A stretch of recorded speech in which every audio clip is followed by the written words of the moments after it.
নমস্কাৰ মই সুস্মিতা লক্ষিছো এই মুহূৰ্তৰ আন এক গুৰুত্বপূৰ্ণ খবৰ এবাৰ যৌতুকৰ বাবে ৰাজ্যত ভয়ংকৰ কাণ্ড সংঘটিত হৈছে যৌতুকৰ বাবে বুৱাৰীক এবাৰ শাৰীৰিক আৰু মানসিক অত্যাচাৰ কৰাই নহয় বুৱাৰী তিনিমহীয়া বুৱাৰীৰ অন্তঃসত্ত্বা বুৱাৰীৰ গৰ্ভস্থ সন্তানক এবাৰ গুৰিয়াই গুৰিয়াই হত্যা কৰিছে আৰু এই অভিযোগ এতিয়া উত্থাপন হৈছে স্বামী আৰু শাহুৱেকৰ বিৰুদ্ধে গুৰুতৰ অভিযোগ উত্থাপন হৈছে আৰু হাজোত এই অমানৱীয় ঘটনা সংঘটিত হৈছে আমি সবিস্তাৰে এই খবৰ লৈ আহিছো আৰু দেখুৱাবলৈ পোৱা গৈছে এবাৰ ৰাজ্যত ভয়ংকৰ কাণ্ড সংঘটিত হৈছে যৌতুকৰ নামত এবাৰ ৰাজ্যত ভয়ংকৰ কাণ্ড সংঘটিত হৈছে অমানৱীয় কাণ্ড সংঘটিত হৈছে এবাৰ বুৱাৰীক অত্যাচাৰ কৰাই নহয় এবাৰ বুৱাৰীক শাৰীৰিক আৰু মানসিক অত্যাচাৰ কৰাই নহয় এবাৰ বুৱাৰী তিনিমহীয়া বুৱাৰীৰ গৰ্ভস্থ সন্তানক গুৰিয়াই গুৰিয়াই দৰৱ খুৱাই হত্যা কৰা হৈছে আৰু যৌতুকৰ বাবে আচলতে এই ধৰণৰ ঘটনা সংঘটিত হৈছে যৌতুকৰ বাবে হাজোত এই ধৰণৰ ঘটনা এতিয়া সংঘটিত হৈছে হাজোৰ হাবলাখা গাঁৱত এই ঘটনা সংঘটিত হৈছে আৰু এইদৰে এতিয়া যৌতুকৰ বাবে গৰ্ভস্থ সন্তানক তিনিমহীয়া অন্তঃসত্ত্বা বুৱাৰীৰ গৰ্ভস্থ সন্তানক শাহুৱেকে গুৰিয়াই গুৰিয়াই হত্যা কৰিছে স্বামীয়ে গুৰিয়াই গুৰিয়াই হত্যা কৰিছে দৰৱ খুৱাই হত্যা কৰিছে আৰু এই অভিযোগ এতিয়া উত্থাপন হৈছে শাহু আৰু স্বামীৰ বিৰুদ্ধে সেই অভিযোগ এতিয়া উত্থাপন হৈছে আৰু হাজোৰ হাবলাখাত এই ঘটনা সংঘটিত হৈছে আৰু লগতে স্বামী ৰুবুল আৰু লগতে শাহুৱেকৰ বিৰুদ্ধে এই গুৰুতৰ অভিযোগ এতিয়া উত্থাপন হৈছে আমি পুনৰলৈ কৈছো এইখন অসমতে আছিলে যৌতুকৰ বাবে পুনৰ এই ভয়ংকৰ কাণ্ড সংঘটিত হৈছে আৰু এবাৰ ঘটনাৰ স্থান হৈছে হাজোৰ হাবলাখা আৰু দুবছৰ পূৰ্বে আচলতে হাজোৰ হাবলাখা গাঁৱৰ ৰুবুল আলীৰ সৈতে বিবাহ পাশত আবদ্ধ হৈছে চাহিদা খাতুন নামৰ এগৰাকী যুৱতীয়ে কিন্তু বিয়াৰ ছমাহ পাছতে আচলতে যৌতুকৰ বাবে নানা অজুহাত যৌতুকৰ বাবে নানা ধৰণৰ অত্যাচাৰ চলোৱা হৈছিল বুৱাৰীগৰাকীৰ ওপৰত যৌতুকৰ বাবে আচলতে স্বামী গৃহৰ বা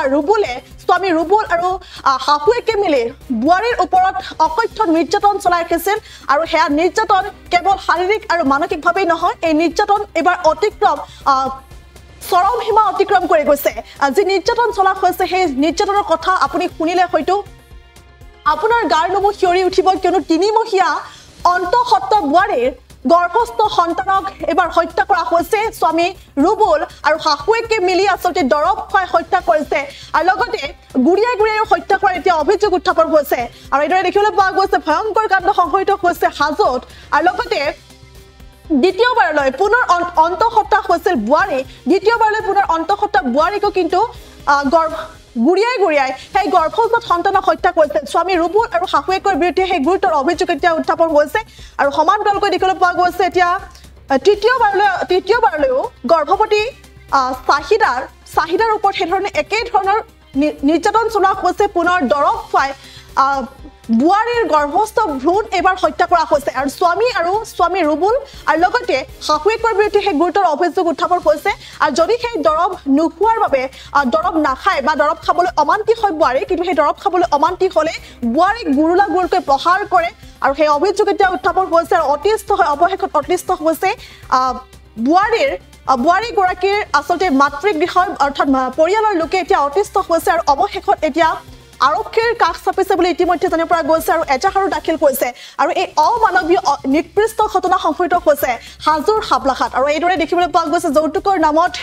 এইদৰে এগৰাকী বুৱাৰীৰ ওপৰত অমানৱীয় নিৰ্যাতন চলোৱা হৈছে অকথ্য নিৰ্যাতন চলোৱা হৈছে দুবছৰ পূৰ্বে আচলতে বিবাহ পাশত আবদ্ধ হৈছিল আৰু বিয়াৰ পাছৰে পৰা আচলতে এই ধৰণৰ এতিয়া নিৰ্যাতন চলোৱা হৈছে আৰু গৰ্ভস্থ সন্তানক এতিয়া এইদৰে স্বামী আৰু শাহুৱেকে মিলি গুৰিয়াই গুৰিয়াই হত্যা কৰিছে লগতে দৰৱ খুৱাই হত্যা কৰিছে আৰু দৰৱ খাবলৈ যদি অমান্তি হয় তেনেহ'লে বুৱাৰীৰ ওপৰত চলাইছে অকথ্য নিৰ্যাতন আৰু এই ঘটনা সংঘটিত হৈছে হাজোত ক'ত বিয়া হৈছিল আপুনি হাবলাখা কাৰ লগত লগত কিমান বছৰ আগতে বিয়া হৈছিল 2 বছৰ এতিয়া কি হৈছে তাৰমানে মাৰধৰ কৰিছে তোমাৰ সন্তানো নষ্ট কৰিছিল ফাৰ্ষ্টত 2টা সন্তান নষ্ট কৰিছে নেক্সট আৰু কালিও মাৰপিট কৰিছে তো নষ্ট কৰিব ফাৰ্ষ্টত পিল খুৱাইছিল দ্বিতীয়টো মানে পেটত মাৰছে মাৰি পেলাই নষ্ট কৰিছে কেনেকে মাৰিছিল পুৰি দি খুচি পেটত খুচি কিমান মাহ আছিলে তেতিয়া তোমাৰ 5 মাহ আছিল প্ৰথমটো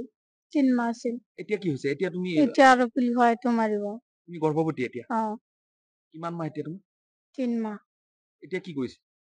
পিল আনিছে খুৱাই পেলাই মাৰিব মই খোৱা নাই সেইখনত মাৰিছে কালি পিল খোৱাৰ কাৰণে জবৰদস্তি কোনে কৰে তুমি হাউৰি আৰু গিৰাকী শাহুমাই কৰে হাবলাখাত বিয়া হৈছে ৰুবুল আলীৰ লগত হোৱাৰ পিছত ধৰক প্ৰায় 2 বছৰ হ'ল বিয়া হোৱাৰ প্ৰায় 6 মাহ পিছৰ পৰা তাৰমানে সিহঁতে বহুত ধৰণৰ অত্যাচাৰ কৰে যৌতুক দাবী কৰি কিনে হলেও বা হয়তো তো ভাল নালাগে বুলি কয়, বা হয়তো শাহুমাকে কয় বোলে ল'ৰা বিয়া কৰাইছো কিন্তু মোৰ বোৱাৰী পচন্দ হোৱা নাই, ল'ৰাক আৰু 2বাৰ বিয়া কৰাম, তই ঘৰৰ পৰা গুচি যা। তেতিয়া নাযায়, আমাৰ কাণত দিয়াৰ পিছত আমিও মানে ভাবো ঘৰৰ বিয়াটা হয়তো সৰু সুৰা সমস্যা হ'ব পাৰে, আমি ইমান এটা গুৰুত্ব দিয়া নাছিলো প্ৰথমতে।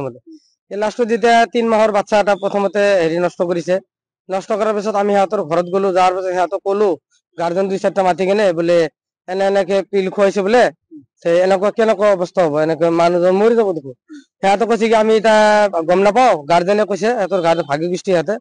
ঠিক আছে আমি এইটো বিচাৰ মাৰি দিম দিয়ক। ঠিক আছে, আমি ভাবিছো ফেমিলিৰ কিবা এটা হ'ব পাৰে বাইচান্স, আমি এইটো ধৈৰ্য ধৰিছো একো নাই। ভণ্টিৰ ঘৰ মানে সহজতে ভাঙিব ইচ্ছা কৰা নাই। তাৰপিছত নেক্সট আৰু এটা 5 মাহৰ বাচ্চা এটা নষ্ট কৰিছে, এইটো ফটো চটো চব আছে, এইটো পেটত লাইট খাইছে, তাৰমানে সিহঁতে মাকে আৰু ল'ৰাই সিহঁতে দিও কুৰমা আৰু সেই আমাৰ মাৱৈ, যিটো মাৱৈ বুলি কওঁ, সেই দুয়ো মিলি কিনে মাৰি কিনে তাৰপিছত পেটত লাইট খাই কিনে এটা মানে বাচ্চা নষ্ট কৰিছে। মানুহ এজনে আকাল লৈছে পুৰা, মোৰ তাত ফটো চটো চব আছে। তাৰপিছত আমি হাজো মেডিকেললৈ লৈ ললো, হাজো মেডিকেলৰ পৰা আমাক ভাঙাগড় মেডিকেললৈ ৰেফাৰ কৰিলে, ৰেফাৰ কৰিলে তাৰপিছত তাৰ পৰা কেনেকে ৱাছ কৰে নেকি, ৱাছ কৰি ওলাই লোৱা হৈছে। তাৰপিছত নেক্সট আকৌ দিলো সিহঁতৰ ঘৰত, আকৌ লোৱাৰ পিছত আকৌ যেতিয়া মাৰধৰ কৰিলে, কৰাৰ পিছত আকৌ আমি থানাত গোচৰ দিলো, গোচৰ দিয়াৰ থানাৰ পৰা উঠাই লৈ আহিল, উঠাই লোৱাৰ পিছত সিহঁতৰ ঘৰৰ পৰা মানুহ আহিল, আহি কিনে আপোচ হ'ল,